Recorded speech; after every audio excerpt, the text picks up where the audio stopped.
Hi and welcome to a quick comparison video between the shiny new Vertex Diamond DA62 and the slightly shiny new Carenado Diamond DA62, i.e. the Carenado one was released a few weeks ago and the Vertex one came out the other day. So obviously there are two DA62s, both available for P3D, and obviously they're the same airplane and they're within $5 of each other price wise. The Vertex one is 39.95 or 99 or whatever, and the Carenado one is 34.95 or something like that. So basically one of them's 40 quid and the other one's 35. Sorry, $40, and the other one's $35, which in the UK translates to roughly 26 quid and 30 quid, something like that. So they're both pretty close price-wise. So what we're going to do is we're going to have a look at both of them and see what's what. So we're going to start off with the Carenado one, which is what you can see here. Now, as most people know, Carenado's real strong point is the visuals, and this is no exception.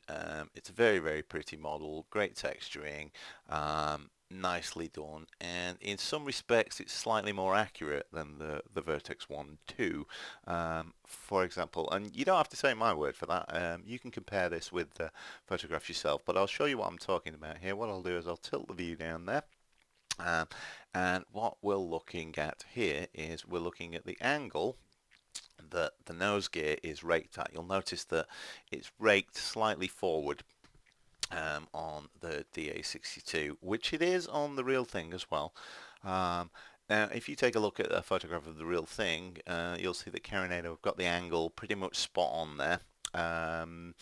If when we see the Vertex one in a little while, you'll see that that's got a much more pronounced rake on it, and I think it's a little bit more raked than you find on the real thing. It's not a desperately incorrect difference, but it is something that I noticed on it, and as I say, we'll see that when we have a look at it. So externally, there's not much in it, but I think the Carenado one edges it looks-wise.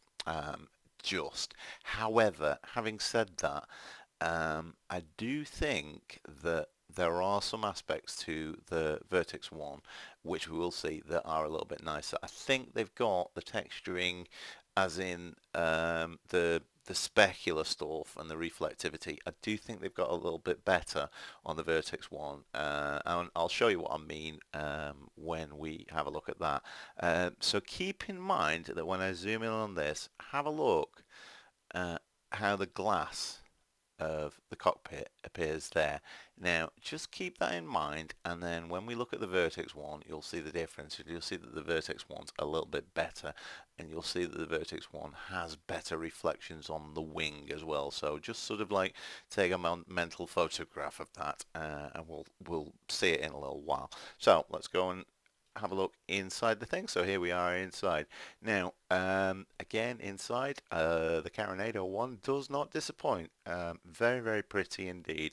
Nice texturing and good colors and stuff like that. Now, at this point, take a look at these three photographs. So this first photograph is the real Diamond DA62 and what it looks like.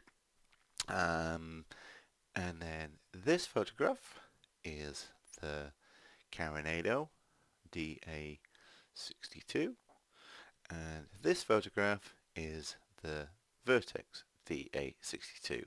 So three photographs, all from roughly the same angle, and you can see that they've all got the geometry pretty good. There's really not a lot in it, but I think that you'd agree, and you can rewind that and check that out. I think you'd agree that the Carenado one is slightly closer to the real thing than the Vertex one. There's not much in it, but I think the Carenado one is just slightly edging it.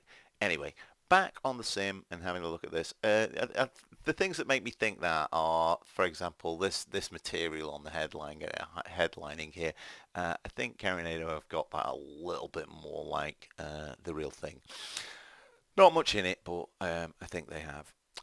Anyway, one of the criticisms that Carenado come in for is all show and no go, or not very realistic go, as in they make things very, very pretty, and that's undeniable, really. They do make very, very pretty models, but then the simulation of the avionics and the simulation of the engines and stuff like that can sometimes be a little bit lacking on Carenado things. However, um, there's it's a bit swings and roundabout with these two, and I'll show you what I mean by this. So what I'm going to do is I'm going to start this thing up because I don't want the batteries to go flat while I'm doing this, because we're going to have a little fly around in the thing. So currently you can see I've got the thing paused at the moment. Incidentally, when I do unpause it, you're going to start hearing some background noise, and that's because we're at this thing here, which is the pilot's scenery for Almeria Airport, which is Lima Echo Alpha Mike, and it has sort of ambient sounds on it, which actually, considering we're sat out on the apron, I don't really think you'd be able to hear the baggage halls or what have you. So, I'm not a big fan of that sort of ambient sound, unless it was kind of ramp sounds and what have you. But if you start hearing a bit of sort of ambient chat or what have you, that's that scenery. Beyond that, the scenery itself is actually great. It's fantastic. So there you go. Anyway, I'm going to unpause this. Boom, like that. And now you can see all the sort of dynamic stuff. You can see there they go. There's a fire truck driving past, and you've got, I don't know whether you can make it out there, you've got people walking around on the ramp and stuff like that, and those people are walking about there. So yeah, very, very nice scenery, but I can do without that kind of ambient chit chat. Right, let's get this thing cranked up. So we've got the parking brake on because I don't want the battery to go flat. We've got the fuel selectors forward, and we're going to crank the throttle a little bit like that, and we are going to, because we're starting it up, we're going to put the position lights on, and I'm going to put the strobe lights on as well. And I suppose if I was doing it for real, I might open the DV panel or open the door and shout clear. But hopefully the lights would do that. We can see that we've got the electronics master on, and the avionics master is on, and I want to make sure that the fuel pumps are on like that, and I also want to make sure that the engine master's on, left engine master's on, right engine master's on. So what we should be able to do is crank the engine. So here's the left starter.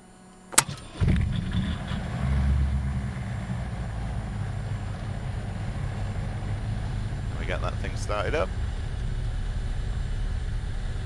and there it is running, and then we'll get the right one cranked up. And you'll notice that when I started those, we lost the little warnings off the screen. Now I'll talk about that in a little bit more detail in a second. So we've got the engines running now. What I'm going to do is, so I'm not talking over the engine noise, I'm going to hit Q to mute the sound. But because we've got the engines running, this means that I'm not going to run out of battery power. So we can see that the alternator's on there, which means that I suppose I could turn the fuel pumps off if I wanted to, but yeah, I'll leave them on for the minute.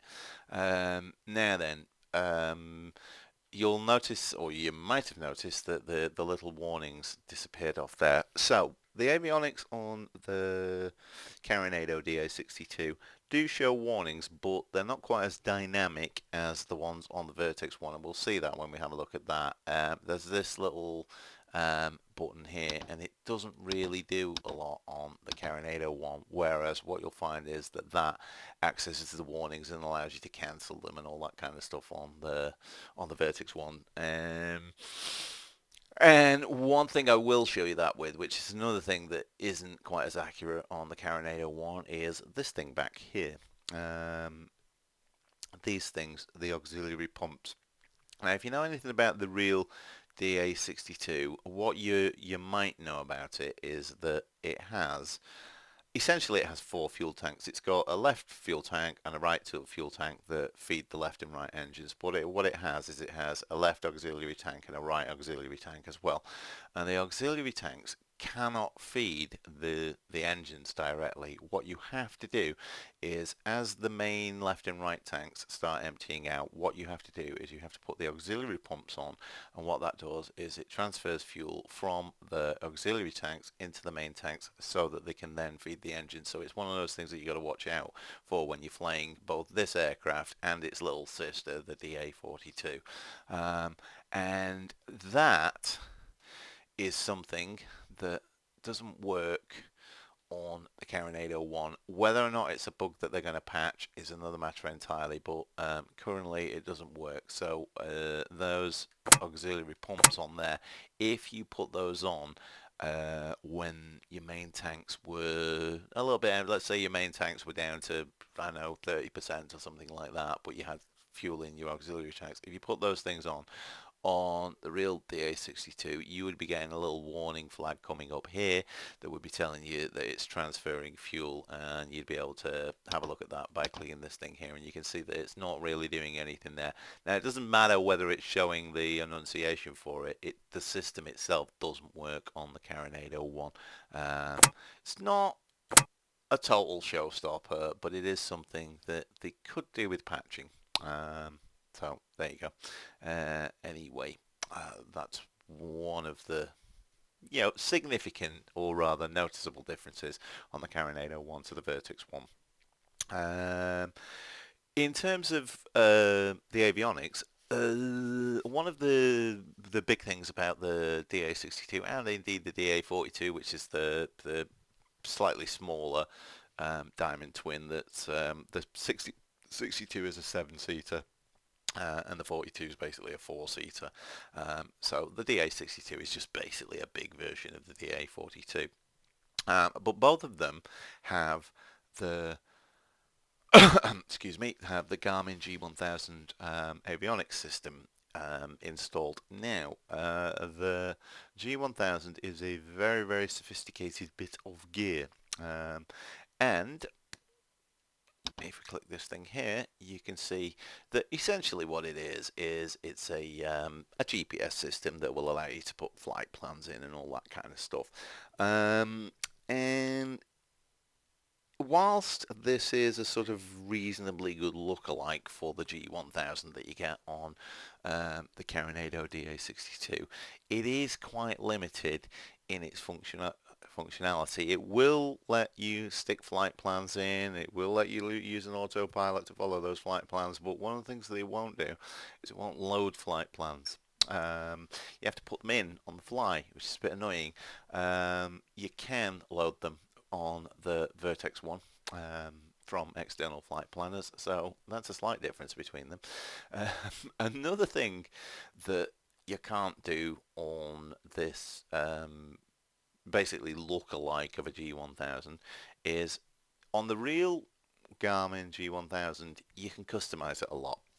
There are a lot of options that you can play around with. For example, on the real thing, what you can do is you can hit the menu button there, and you can see that there is a little map setup thing flashing there, and if you hit the enter button on the real thing, what happens then is with your cursors you can start flipping down and messing around with these settings, and you can see here, you can see here that we've got a 2D pop-up panel of it, and you can see that what I've got is, if I close this and go back to the main thing, because it's probably a little bit easier to see that, you can see that one of the options there excuse me, is heading up, i.e. you can have your map orientated so that the heading is the way that you're viewing, but some people like north up or whatever and what have you, and on the real G1000 you can mess about with that. On this Carenado G1000, despite the fact that it looks like you can do all this stuff, you actually can't. So all of this stuff's kind of lighting up and making it look like you can play around with this, but you cannot have any orientation other than heading up on this thing, which is a little bit annoying to say the least. You can change that on the Vertex 1. So although the Vertex 1 has some elements missing from it, which apparently are going to be added, you know, SIDS and stars and all that kind of stuff is apparently going to be added at a later date, making it a lot more like the real thing. Even at this stage, the Vertex simulation of the Garmin G1000 is a lot more functional than it is on this Carenado one. So yes, this is a pretty good look-alike for it, but that's kind of where the story ends, as it were. So, you know, there you go. Having said that, there is one thing that this Carenado DA62, the avionics in it can do that you can't do on the Vertex 1. Now, most people would have it that the Vertex 1 is like, oh, the avionics on it are a lot more realistic. But those of you who've been watching Carenado of late will know that they released a single-engine Cessna that had a simulation of the synthetic vision system that could display a synthetic view of the landscape on the primary flight display. And they made that a piece of software that is external from the program. So if you buy the Carenado G1000 synthetic vision system and then subsequently buy any other Carenado add-ons that have their simulation of a G1000 in them, that will work on those too. So the synthetic vision system from Carenado is in pounds sterling is £26, but if you've already got that, then it would work on this thing here, and it would be giving me synthetic vision, so I could fly in zero visibility and still have a visual representation of the terrain and stuff like that. And that is something that the Vertex 1 does not do. It's got a lot of cool stuff on the Vertex 1, as we'll see, but it ain't got that. So although, you know, you'll hear people saying, oh yeah, Carenado's avionics are, you know, inferior in every respect to every other plane, not in that case they're not. That synthetic vision is something that they've managed to pull off on there, which is kind of cool. Anyway, that in terms of the differences of what's going on inside here just about sums it up really. The G1000 is simplified in a lot of ways, but it's got the odd whistle and bell that the Vertex one doesn't, and then this thing is simplified a little bit too, i.e. not as many pop-up alerts, but both of them will follow a flight plan and let you put stuff in, although it might be a bit more of a faff to do it on the Carenado one than it would be on the Vertex one. Anyway, well, let's get the taxi lights on, and we'll get the landing lights on as well, even though should really only put them on when we're on the runway, but since it's daylight we won't worry about that too much, and we'll get this thing out to the runway. So let's give it a whirl. So I'm going to put the sound back on like that. And we'll give it a go. So I'm going to ease the power up there. Now, the reason I've done that is so that you can hear the engine sounds on it, which are okay. And I'm going to knock the sound off for a second so that I'm not talking over a very loud engine noise.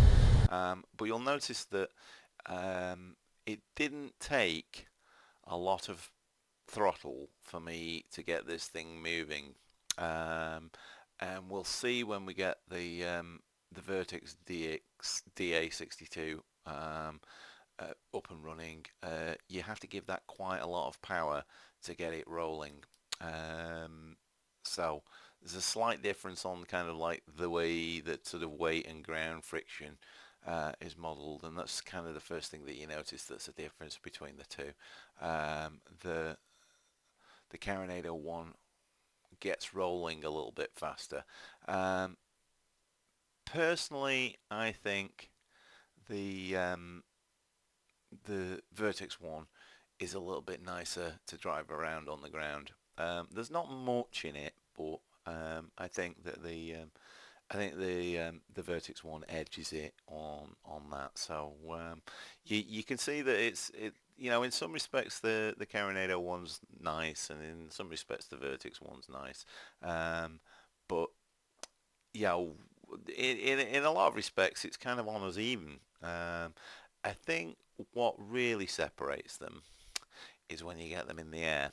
Um, there is a little utility that you get with the Vertex 1, which allows you to customize a lot of the flight handling and whether it remembers various states and stuff like that, and in how you save it, is it going to remember the fuel that you left in it and all that kind of stuff. There's a lot of that going on in the Vertex one that there isn't in the Carenado one, and so if you want it to be kind of completely evil when you've got an engine out and the asymmetric handling is really evil and it'll spin really easily and things like that. You can have the Vertex one do that, whereas what you see is what you get handling wise with the Carenado one.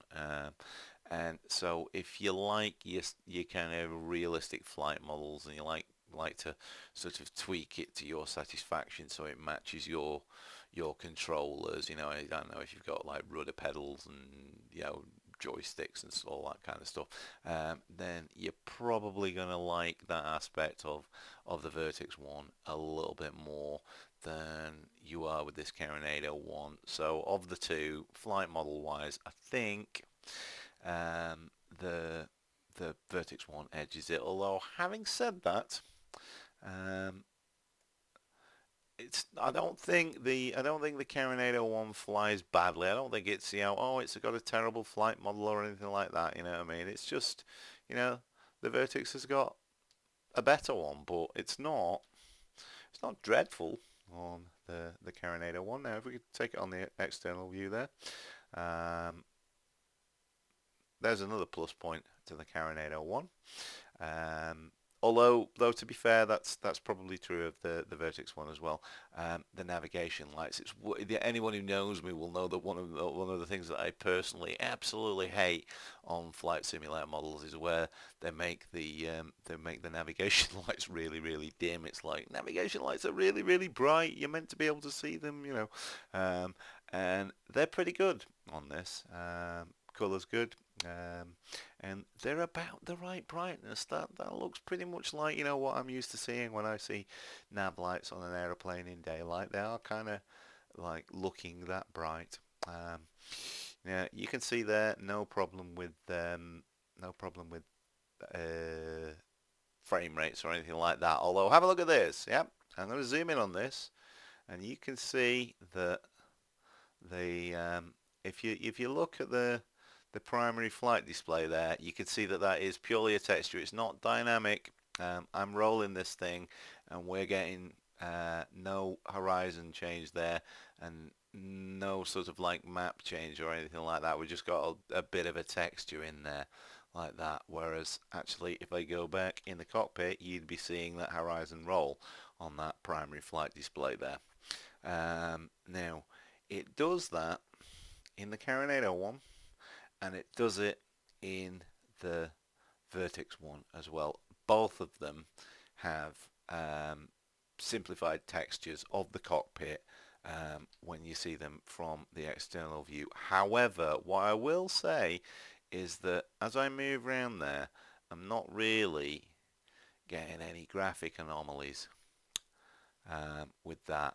And if I do that on the Vertex one, as you'll see when we get that thing going, it's more inclined to sort of like give me the odd little, not terrible, but the odd little sort of like graphic glitch and what have you. So again, that's a bit of a sort of plus point for the texturing on the Carenado one over the Vertex one.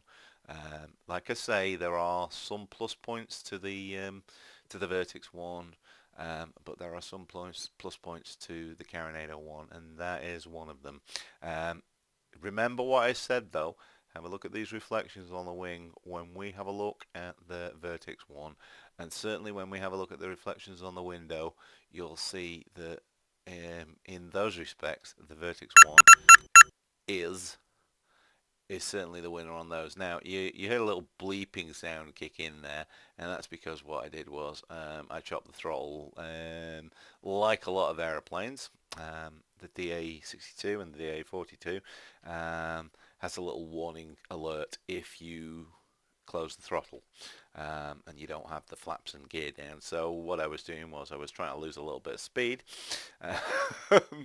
so that I could bring it in for a landing, and I closed the throttle, and it didn't like it because it was thinking that I was trying to land it without wheels. So I'm having a look on the primary flight display there and just making sure that I'm not going over the speed where I can put the flaps down, and then I'm going to kick the flaps down on the thing, and it's giving me an alert there.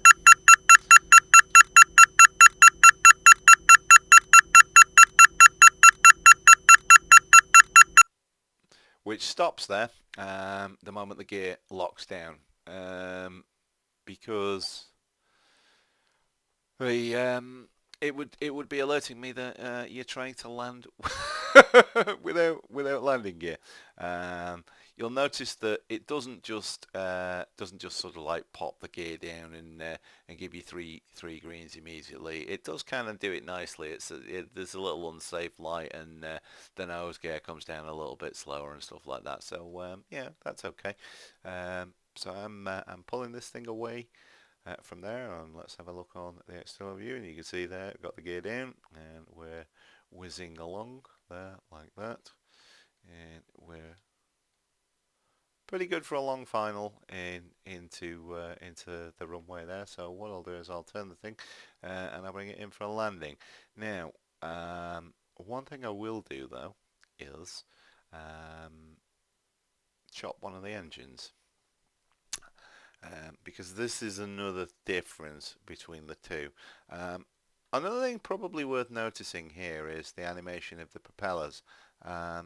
I personally think that that's a little bit nicer on the Vertex 1. I think they've got the prop animations a little bit better on that.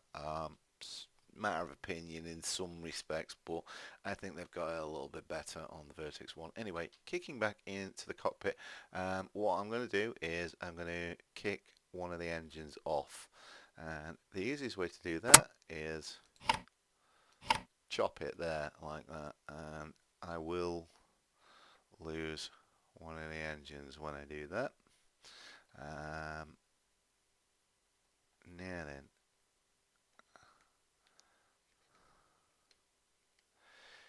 on the Vertex 1 you would get very noticeable asymmetric handling. They've done quite a number on the Vertex 1 for that. You'd have to be very careful about, you know, whether you turn towards the live engine or the dead engine, and you know, the drag of the props and all that kind of stuff. Put that lock back on and crank that engine again. So if you like practicing your engine out landings and all that kind of stuff, then I think you'd probably do better with the Vertex 1. It's certainly more realistic in those respects than the Carenado 1, and that probably won't come as a surprise to people who know Carenado stuff, because they'll know that most Carenado stuff is, you know, it's quite pretty, but it doesn't go mental in terms of sort of like systems that it simulates and things like that. So if you're looking for a kind of a more kind of rounded and realistic experience, you probably want to go for the Vertex 1. But if you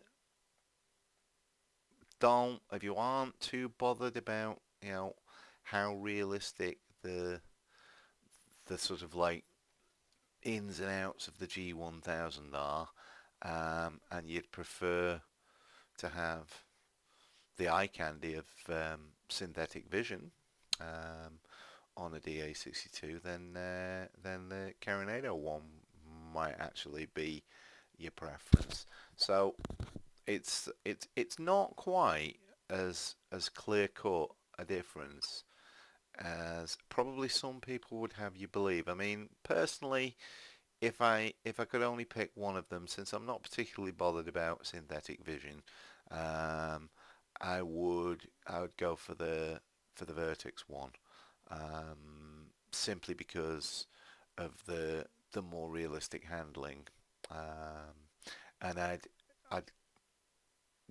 yeah, well, the slightly more in-depth G1000. That'd be my personal preference. But having said that, um, I don't think that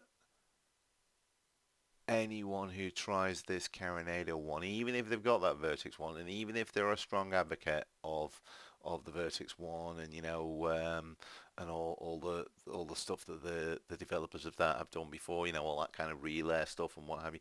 Even someone who's a strong advocate of that, I think, if they slagged off the Carenado DA62, um, I think they'd be being a bit disingenuous because it's actually not a bad thing, and that's also true of the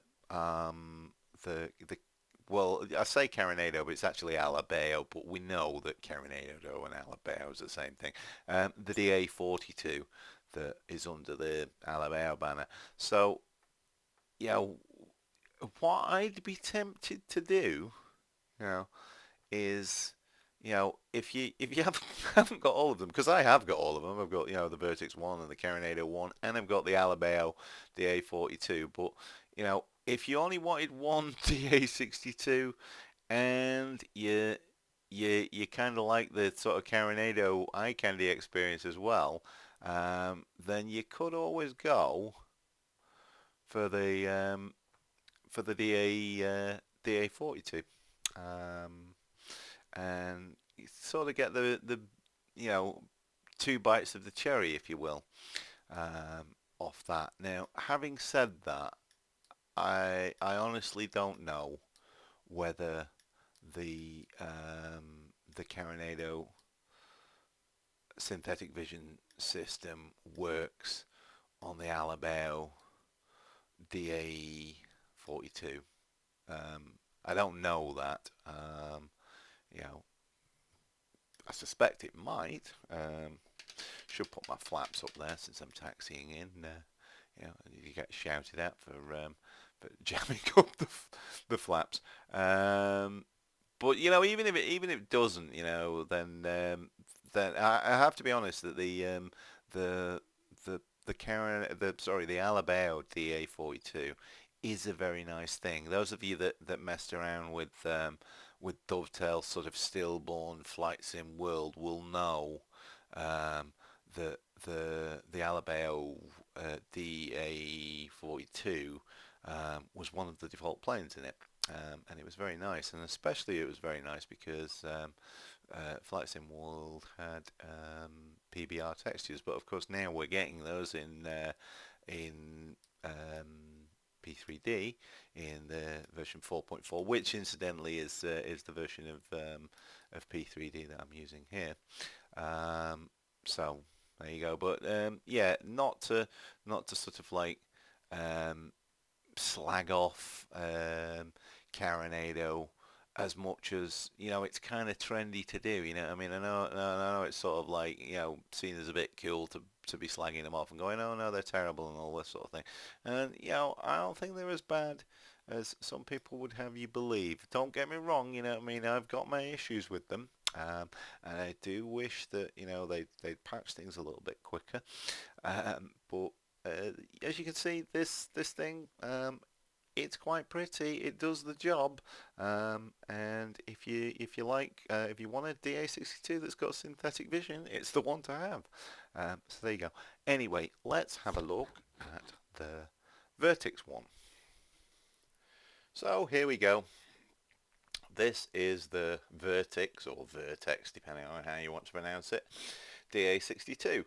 Now, remember what I said about the windows and take a mental photograph of it. Have a look at this. I'll just roll in on this a little bit, and you can see that that is a much more realistic treatment of what the glass looks like on an aeroplane that's seen a bit of use.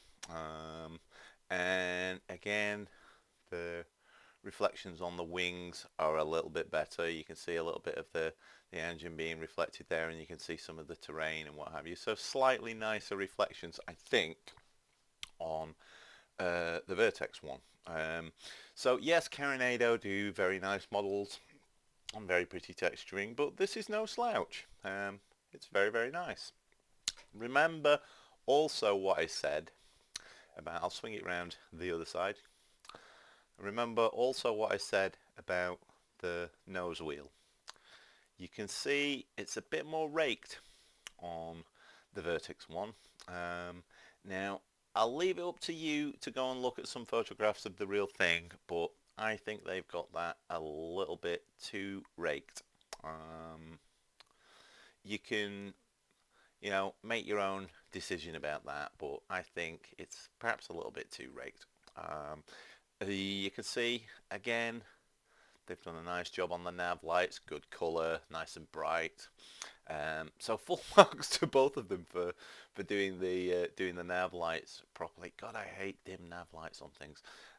So yes, I overall I think, you know, the Carenado one is maybe just edging it a little bit in terms of exterior modelling, but don't forget what I said about those windows and the reflections. So, you know, swings and roundabouts really, you know what I mean? I don't think there's a lot in it between the two of them, modelling wise. So let's take a look inside. So inside we go. Much darker texturing, and if you, I don't know, maybe you can rewind the video and have a look at those three photographs that I showed before, as to which one you think's got it best. This is what I was talking about this, that sort of perforated textured material on the headlining. I think they've got it a little bit better on the Carenado one. And you know, there are sort of like other touches where I think the texturing on the inside is perhaps a little bit nicer on the Carenado one. I don't think there's a lot in it, but there you go. I'll leave it up to the rivet counters to sort of like decide which one's got the stitching on the upholstery the best and all that kind of stuff. But there you are. You can see that kind of sort of grubbiness on the windows is a little bit nicer on this thing. And if I turned off the avionics, which, you know, I will do, so if I knock off the avionics master, then what I could do is if I take the electrics off, you can see that they've gone for it on the glass here, you know, with the kind of grubbiness on the glass and all this kind of stuff. That's one of those things sort of beloved of PMDG. They really like doing grubby stuff. This is one of the things that is a little bit more realistic on the Vertex one. The startup time of the avionics, you can customize it a little bit with the little GUI utility, but they've got the kind of boot up times a little bit more realistic on this Vertex one. On the real thing, you know, you switch stuff on, it doesn't come on instantly. So you can see that it's kind of initializing stuff and all this kind of thing. Now, what I am going to do is, before the batteries go flat or what have you, I'm going to get this thing cranked up as well. So let's do that. So we'll crack the throttle a little bit. We've got the parking brake on. We'll follow the rules a little bit and make sure that we've got strobe lights on. We'll put the position lights on. We'll knock the taxi lights off and the landing lights off and do it properly for the moment, and then we'll check that everything's working okay. So we make sure that the master for the engines is on, and we'll make sure that the fuel pumps are on, and then we'll crank this thing up.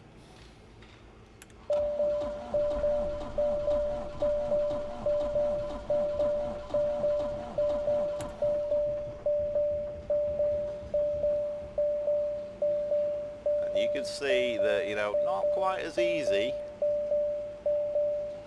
to do that. We're getting a little bit of a warning on there, and what that's warning me about is warning me about kind of voltage is low and oil pressure is low, and we can start looking at these things. So the warning systems are perhaps a little bit more realistic on the Vertex one than they are on the Carenado one. So I've just cheated there and hit Control E on that to get both started.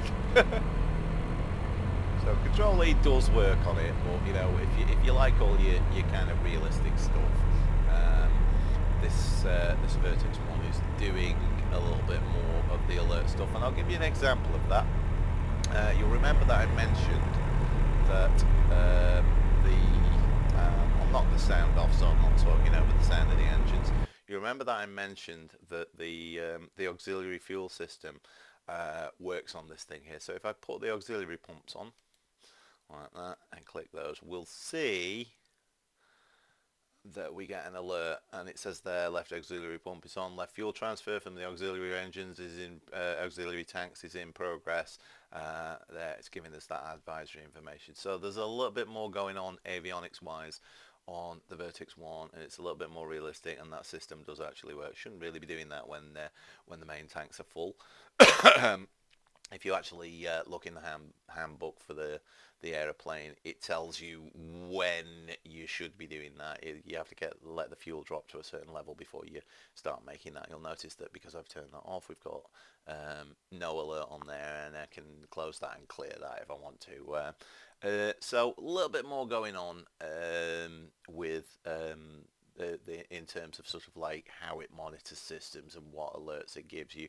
Similarly, you'll remember that I mentioned that this thing, the treatment of the Garmin 1000 is a little bit more realistic. You can see there that it's telling me on here what it's using. So P3D version 4.4 for the terrain and the navigation, and the airport directory is there. If I chose to start putting, different information in, I don't know, Navigraph or what have you, I could do there, and you could see that because it's registered to me, there you go, you can see that. So it says pilot profile Al Bradbury.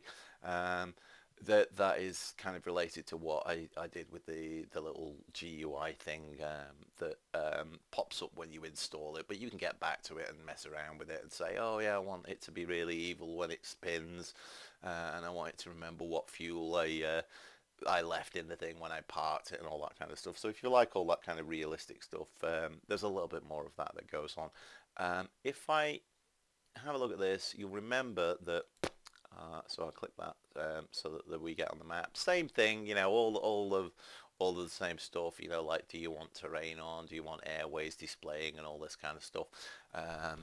Both of them do that. The Carenado one does that, and the Vertex one does that. But you'll notice that when I go to the menu key here, you can see map set up there, like we saw on the Carenado one. But if we have a look at this, you can see excuse me, orientation north upwards, and if I start scrolling to that and having a look at that, these things I can actually change on this. I can mess around with that, so there's a little bit more going on in terms of what you can do with the G1000. It's a little bit, generally speaking, a little bit more realistic, with the caveat that that you can put that synthetic vision thing on the Carenado one. One thing that is simulated well on this is another interesting thing. You can see that we've got oxygen system there, which is another thing that's modelled on this Vertex one. It models hypoxia, and that's one of the things that you can mess around with in the little GUI. You can choose which altitude you want the hypoxia effects that are simulated to kick in. So you can have them kick in at, if you want to be a pussy, you can have them kick in at 8,000 feet, or you can be one of those people that likes to climb Everest without oxygen and have it kick in at 12,000 feet or what have you. And so what you would need to do if you're taking this thing up to high altitude is you would need to put the pilot oxygen system on in order to avoid that sort of thing. So because the DA42 and DA62, I think they've got a service ceiling of say it's somewhere around 18,000 feet. And so obviously you're well into the region where having oxygen would be would be a good idea. Now, because we're going to take this one for a bit of a drive, I'm going to put the landing light on and the taxi light on this thing. Now, so all of this fuel cutoff stuff, all that works on both of them, but keep in mind that auxiliary pump stuff works on the this Vertex one and is a bit iffy and awaiting a patch on the Carenado one. So let's get this thing going now. You remember that I said that the Carenado one gets rolling without too much throttle, whereas this Vertex one, you have to give it a bit of jip to get it rolling. So what I'm going to do is I'm going to put the sound on and you'll hear that for me to get it taxiing. So there we go. Got that. Slightly better engine sounds, I think, on this Vertex one, because the Diamond aircraft, with them having a diesel engine, it's a quite a sort of distinctive sound. Anyway, parking brakes off. Wait for that fire engine to get out of the way, and we'll give it some throttle. You'll notice.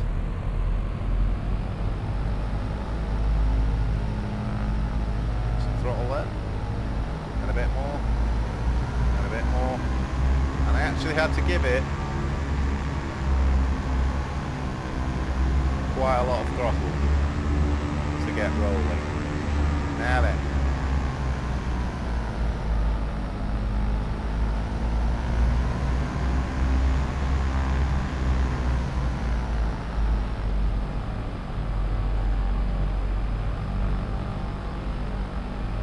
I'll take the sound off so I'm not battling with the sound.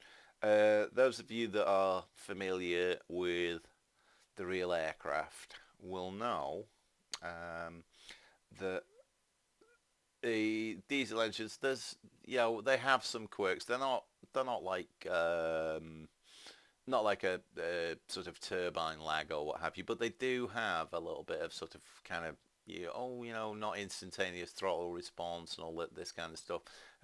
So they do have their own quirks, and that is a little bit better modelled on this Vertex one than it is on the Carenado one. That probably won't come as a surprise to people who know Carenado stuff. It's not, as you saw, it's not terrible on the Carenado one, but there's a little bit more realism going on where stuff like that is concerned. And those of you that know that the guy behind Vertex used to be part of the Real Air team, and so it probably won't come as a surprise to you to know that sort of thing is a little bit more detailed on this. Personally, I think this thing handles a little bit better on the ground. I think it's slightly nicer to taxi. I don't know whether that's to do with the throttle response or what, but personally I think it drives a little bit better on the ground. I think it's a little bit more of a convincing ground handling. Some might disagree with me. Some might not think it's that particularly important, really. You know what I mean? They might just be concerned with what the thing's like in the air. But I think generally speaking, we've got a little bit more realism going on with the braking and the inertia and stuff like that. I just think it's a little bit better on this Vertex one. I mean, as you've seen, the Carenado one's not terrible, but I think this is just a little bit more convincing. It's just a little bit nicer. Bit of a lag there. Generally speaking, frame rate's pretty good on both of them, I think. Um, Considering they've got all that sort of glassware going on and what have you. And you ought to bear in mind that I've got pretty much everything on full throttle here in P3D. I've got ground traffic is on 100%. I've got AI airliners and GA traffic taxiing about all over the place. I've got Active Sky doing the weather. This is an add-on airport and quite a detailed one. I've got vegetation on full throttle. I've got all of the sort of like HDR and texturing and all that kind of stuff, and the auto gen's all on full. And I've done that on purpose so that you can see that this thing is not having problems, despite the fact that it's got a big glass cockpit and what have you. So those of you that have got concerns with either of them, perhaps having difficulty because they've got glass going on, then you've really got no worries. This thing runs pretty okay. Right, so I'm supposed to get the gear up, and away we go. Can you hear the engines on the thing?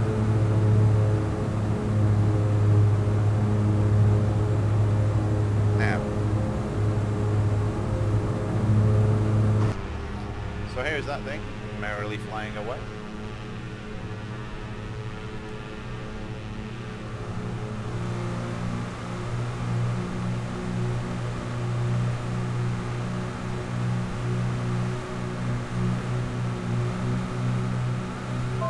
There you go.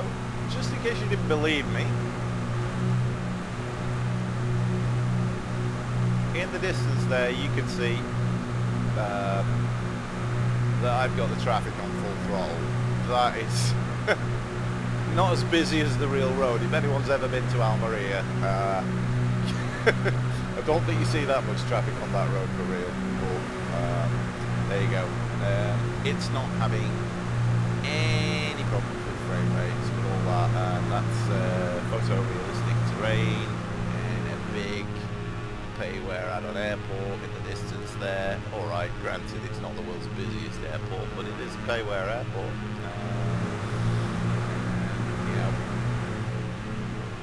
We've got the view distance on quite a long way there, as you can see from the mountain. So, both of them, I'll turn the sound off, both of them run very well despite the glass in there. Now, whilst I've got this in a minute, I'll just try and lose a bit of altitude because we're going into cloud there. But you can see that the artificial horizon of the PFD there is canted over, and if we look on the external view, that's what I'm talking about. You can see it isn't canted over on the textures there. So you've just got real basic textures going on in there, and it's not having really any sort of like massive glitches or anything like that, but I have spotted once or twice that from certain angles and certain distances it can get a little bit of a flickering going on off an external view of that on this Vertex one. Doesn't seem to do it very much on the Carenado one, but you can see that I thought it might actually do it there, but it's not. So that's not a big issue. Not by any stretch of the imagination. Now you'll remember that I said that I thought the prop animations were a little bit better on this thing here. You can be the judge of that, but I think that's a little bit nicer than the one on the Carenado one. You've got kind of like the slow revolving of the reflections there, as the sort of props are synchronized and what have you, and there's a little bit less of that going on the Carenado one. So I think it's a little bit nicer. It's showing up a little bit better there because I've done this flight, loaded it in right after the other one, and the sun's getting pretty low there, so it's showing up a little bit better on this one than it was on the Carenado one. But you can take my word for it that I think that the prop animations are a little bit nicer on this thing than they are on the Carenado one. Not desperately different, but perhaps a little bit better on this. So let's have a look. Just kind of zoom in a little bit. Yeah, there we go, 3,000 feet. That's enough altitude for me to start messing around with the engines. So what I'm going to do is I'm going to chop one of the engines. So if we do this, you got the fuel control there, and I make sure that the lock is off. I'll put the lock on that because I don't want to think I want to chop both engines. And then what I'll do is I'll take that back, and then boom, it's all the way off, and I've lost one engine. Now you can see there that straight away that engine stopped, and I am getting significant roll and significant yaw there. Which was not easily happening on the Carenado one. So you can see straight away that this thing is more of a handful. Now, when I installed this yesterday, what I did was I put it on, I think I put it on realistic settings for how much you'd have to sort of kick on the rudder to get this thing going. And you can see there that if I let go of the controls, I'll just kind of roll this down so you can see that I'm not giving it too much on the joystick. But you can see there, if I center that, we are getting significant roll on that, and I am having to give it plenty of rudder there to have it maintain a straight course. So if you like a challenge from twins with an engine out, then you're probably going to have more fun with this thing than you will do with the Carenado. I would have to be really careful with this about, turning towards the dead engine and, getting too much roll on and things like that. As anyone who's flown a twin will know, these are the things that you have to concern yourself with. Now this is, of course, is where you need kind of 3 hands. So what I'm going to do here is I'm going to kick a fair bit of rudder on there, and I'm going to hold that rudder in, and then I'm going to switch the view, and I'm going to put that back on like that. So I've got the fuel back on, and I'm going to put the view up. You see I'm having to be a little bit careful there. I don't want to spin the thing. And then I'm going to crank that engine again. And there we go, not dead. Now, incidentally, another thing that you can mess around with this thing is on the little utility for how realistic you have the settings. Over and above what you can do in P3D, you can have it be vicious when it spins. And since I'm a bit masochistic when it comes to spins in real aeroplanes. I actually really like spinning aeroplanes. I've done it a lot, and it's just kind of one of those fun things to do. So I kind of like it having sort of fairly vicious spin tendencies, and this thing will do a pretty realistic spin. So I'll just give you and that's another thing that is a lot better than the Carenado one. So let's spin it, and I'm just making sure I've got enough altitude there. That's old habits dying hard. And the other thing that I will do, because I like to sort of engender good habits, what I am going to do is what I do in real life, which is I do a clearing turn and have a good look to make sure that there's nothing underneath me and nothing around there. Because if you're going to sort of like drop the thing out of the sky, you want to make sure that there's nothing underneath you, and you probably wouldn't want to be doing it over a town. You probably want to go out over the water to do that. So I'm going to head that way, like that. And that's just kind of one of those, if you fly for real, it's probably not a bad idea to do what you do for real, just so you don't get sloppy and pick up bad habits and stuff like that. So bit of a clearing turn there, And we'll cheat a bit and have a look like that. And you know, there we go. We're getting out of the water, over the water there, so we'd be all right to start messing around with a spin there. So back in the cockpit, and I'll throw this into a spin. So here we go. Throttle back. I'll get the nose up like that. And I'll get the sound on.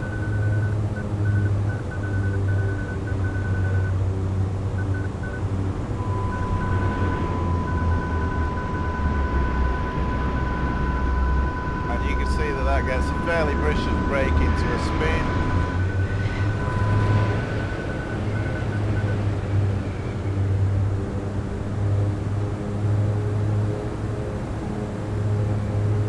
But we're alright if we use the correct spin recovery technique, which obviously is to get the spin off with the rudder first, build a bit of speed, and then ease the thing out, not yanking the stick back. So there you go.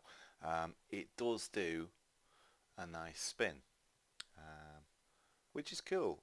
You know, well, I think it's cool because I'm one of those maniacs that actually likes spinning aeroplanes, which is actually, as I will show you, not necessarily the most recommended way to lose altitude, but it is a great way to lose altitude if you're there. So here we go. Let's do that. Yeah, so we're really high on the approach, so I'm going to throttle this thing back, and I'll get the nose up, and let's spin.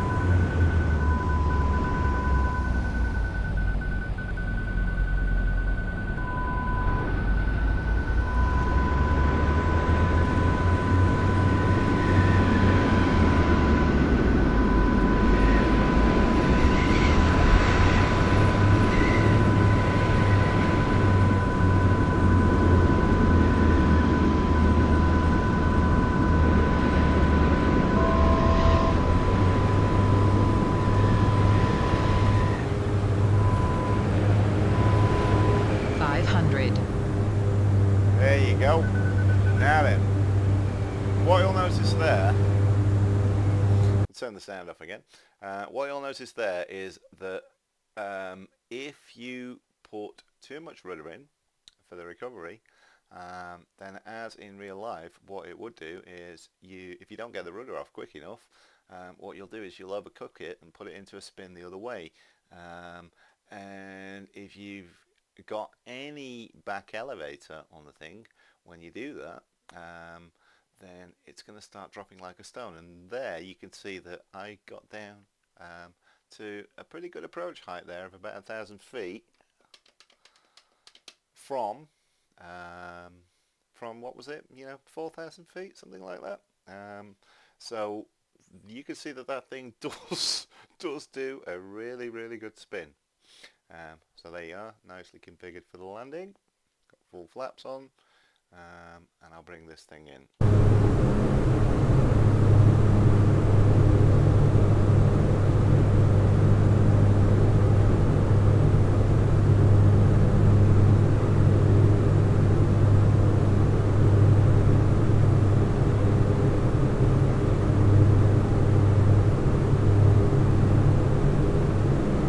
500.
the sound off, so you're not battling with the listening to the engine noise there.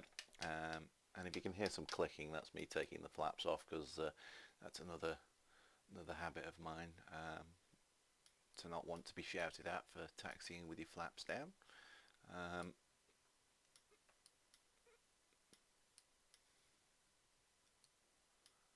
we go. So, sling that onto that taxiway. That was a bit of a wild turn there, but you know, we're off the runway. Not worrying about air traffic control too much here.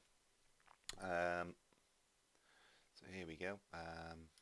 And again, you know, if you were curious about this airport, this is Pilots Almeria, Lima Echo Alpha Mike. Very nice scenery, actually. Pretty good. You know, with all the sort of like animated guys walking around, and you know,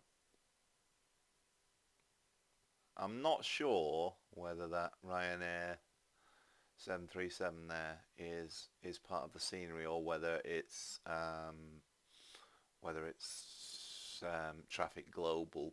Could be either. I think it might actually be part of the default scenery, but there is a possibility that it could be Traffic Global. But either way, this is very nice scenery. So, so what we saw there on that flight was kind of I suppose the difference between the two. If you like all that kind of you know, what's it like with asymmetric thrust, and what's it like, you know, if you got into a spin and all that kind of stuff, you know, if you were in bad IFR and you got disorientated and what have you, could you get it out of a spin? You could see that this thing is kind of tricky in a spin, you know, if you put it on the evil settings like I've put it on. So there you go. Just a, you know, not a completely comprehensive look at everything that that both of them have got, but you know, a generally, I think, fair view of what the thrust of them is. Basically, one of them more to do with looks and pretty and what have you, and probably runs a little bit better. And one of the interesting things about the Carenado one, incidentally, is that that comes with some light versions of it, which are a bit easier on frames and stuff like that. So if you were concerned about all that big glass, is it going to run on mine, maybe the Carenado one would edge it on that, because it's got a little bit less going on with the glass anyway, and it's got light versions. But then again, this Vertex one has that utility where you can turn things down a little bit if you want to. So swings and roundabouts, really. If I could only pick one of them, I would pick the Vertex one, because of the nicer spin behaviour and the slightly better avionics. But having said that, as you know, otherwise I wouldn't have been able to do it, I do have the Carenado one, and I also have the Alabeo DA62. And if I had to make a recommendation at all, what I would say is get this Vertex one, and then get the Alabeo DA62. That way you've got both aeroplanes, both slightly different aeroplanes, and you can enjoy the best of both worlds. That'd be my choice. Anyway, since we're talking about diamond aeroplanes, which are very nice, let's play out with this one, especially for you. Cheerio.